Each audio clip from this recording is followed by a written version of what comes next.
اقرأ باسم ربك الذي خلق خلق الإنسان من علق اقرأ وربك الأكرم الذي علم بالقلم علم الإنسان ما لم يعلم. سورۃ البلد. اعوذ باللہ من الشیطان الرجیم. لا اقسم بہذا البلد، نہیں میں تو قسم کھاتا ہوں اس شہر کی، مکہ مکرمہ کی. وانت حل بہذا البلد، اور آپ اس شہر میں رہتے ہیں. اور حل حلال، یعنی ویسے یہ حرمت والا شہر ہے، اس میں مال و جان کی حرمت ہوتی ہے، لیکن رسول اللہ صلی اللہ علیہ وسلم اور آپ کے ساتھیوں کو ستانا انہوں نے حلال سمجھ لیا ہے مکے والوں نے. وَوَالِدٍ وَمَا وَلَدٍ، اور جننے والے کی قسم اور جنے ہوئے کی قسم، یعنی باپ کی قسم اور بیٹے کی قسم. لَقَدْ خَلَقْنَا الْإِنسَانَ فِي كَبَدٍ، یقیناً ہم نے انسان کو مشقت میں پیدا کیا ہے.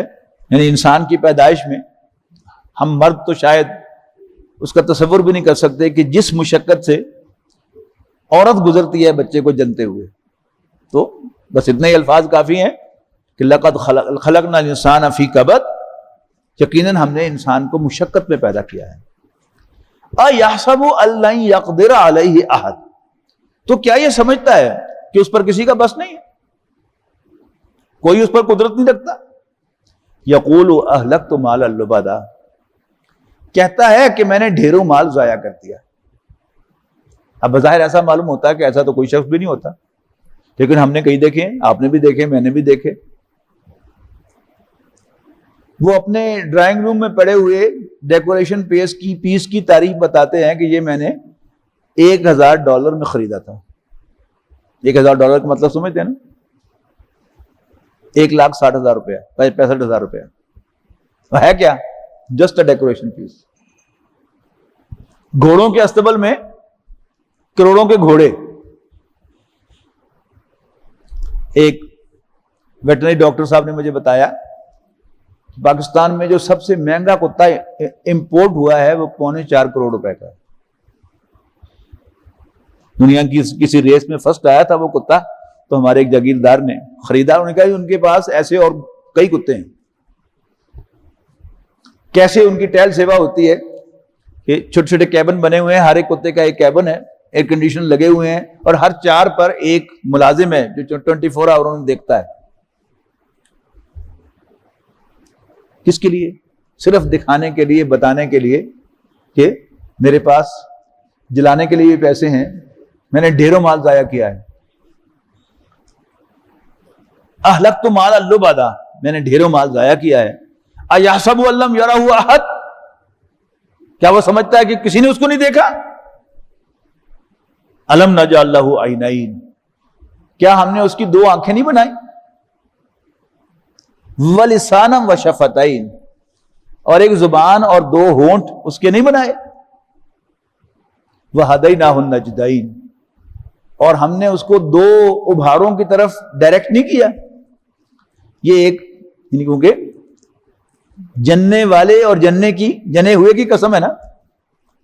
تو ایک بچہ جب پیدا ہوتا ہے تو کون اسے سکھاتا ہے کہ میری خوراک جو ہے وہ ماں کی چھاتیوں میں پڑی ہے، اور کون سکھاتا ہے کہ اس نے اس کو کیسے چوسنا ہے؟ یہ ہے وَهَدَيْنَاهُ النَّجْدَيْنِ، یعنی اس کو ہم نے 2 آنکھیں دی، 2 ہونٹ اور زبان دیے. وَهَدَيْنَاهُ النَّجْدَيْنِ، اور اس کو 2 ابھاروں کی طرف اس کی رہنمائی کی.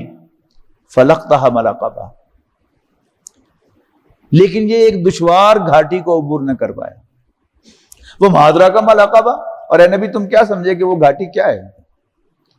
فک رقبۃ، گردن کا چھڑانا، آزاد کرانا، کسی غلام کو آزاد کرانا. یا کوئی شخص قرض میں اتنا گھر گیا ہو کہ آج کل تو باقاعدہ گرفتار ہو جاتا ہے بیچارہ. چیک دیے تھے کسی کو اور اس پر پرچہ ہو جاتا ہے اس کے خلاف اور وہ جیل میں چلا گیا. تو کوئی شخص جو اتنی لمسم اماؤنٹ اسے دے دے کہ وہ آزاد ہو جائے، یہ کیا ہے؟ گردن کا چھڑانا. او اطعام فی یوم ذی مسغبۃ، یا قحط کے دنوں میں، فاقے کے دنوں میں کھانا کھلانا، عام دنوں میں نہیں۔ وہ جو میں نے کہا تھا نا کہ ایک شخص کو، ایک طالب علم کو 33 نمبر پر شاباش ملتی تھی اور ایک کو 99 پر چھوٹی پڑتی تھی، تو کھانا کھلانا اس کو کوالیفائی کیا جا رہا ہے۔ کب کھانا کھلانا؟ فی یوم ذی مسغبۃ، کسی فاقے کے دن یا قحط کے دن۔ کس کو؟ یتیمن ذا مقربۃ، کسی قرابت دار یتیم کو، یتیم خانے میں جا کر نہیں، جہاں آپ کی بڑی عزت ہوتی ہے۔ آپ کسی قرابت دار یتیم کو کھلاتے ہیں تو ایک تو کانوں کان خبر نہیں ہوتی، اور الٹا قرابت دار جو ہے وہ آپ کے سامنے جھکتا بھی نہیں ہے۔ اور تیسرا یہ کہ قرابت دار کا حق تو اس کا زیادہ ہوتا ہے، لیکن مجھے کچھ ریزرویشنز ہوتی ہیں کہ یہ تو اگرچہ یتیم ہے لیکن اس کے باپ نے میرے ساتھ کیا کیا ہوا ہے، اس کی ماں نے میری ماں کی بے عزتی کی تھی، اس کی ماں میری بیوی کے سامنے بولی تھی، لہذا قرابت دار ہوا کرے۔ میں یتیم کی خدمت ہی کرنی ہے تو یتیم خانے میں جا کے دے آؤں گا، 4 یتیموں کا میں بوجھ اٹھا لوں گا، اس کی خدمت ہی کر۔ لیکن گھاٹی کیا ہے؟ گھاٹی یہی ہے کہ او اطعام فی یوم ذی مسغبۃ، قحط کے دن میں کھانا کھلانا قرابت دار یتیم کو، او مسکینا ذا متربہ، یا خاک میں پڑے ہوئے مسکین کو۔ ثم کان من الذین آمنوا، اب ذرا ویژولائز کیجئے کہ گھاٹی ہے اور اس کے سنگ ہائی میل کیا ہے؟ فک رقبہ، او اطعام فی یوم ذی مسغبہ، یتیما ذا مقربہ او مسکینا ذا متربہ۔ اب فرمایا ثم کان من الذین آمنوا، پھر وہ ہو جاتا ان لوگوں میں سے جو ایمان لاتے ہیں۔ تو ویژن کیا کہتی ہے کہ گھاٹی کے پار پڑا ہوا ایمان،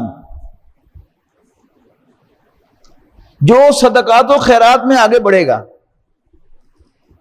لیکن وہ صدقات و خیرات اللہ کے لیے ہوں، صرف اس کو راضی کرنے کے لیے، کسی اور کو راضی کرنے کے لیے نہیں، دکھاوے کے لیے نہیں، کسی پر روب ڈالنے کے لیے نہیں، یہ سوچ کر نہیں کہ کل کو یہ بھی میرے کام آئے گا، نو،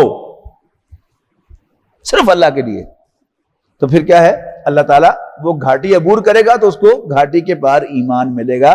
ثم کان من الذین آمنوا، پھر وہ شامل ہو جاتا ہے ایمان والوں میں۔ وتواصوا بالصبر وتواصوا بالمرحمہ، اور ان لوگوں میں جو صبر کی ایک دوسرے کو تلقین کرتے ہیں اور انسانی ہمدردی کی ایک دوسرے کو تلقین کرتے ہیں۔ اولئک اصحاب المیمنہ، یہ دائیں بازو والے ہیں، دائیں ہاتھ والے ہیں۔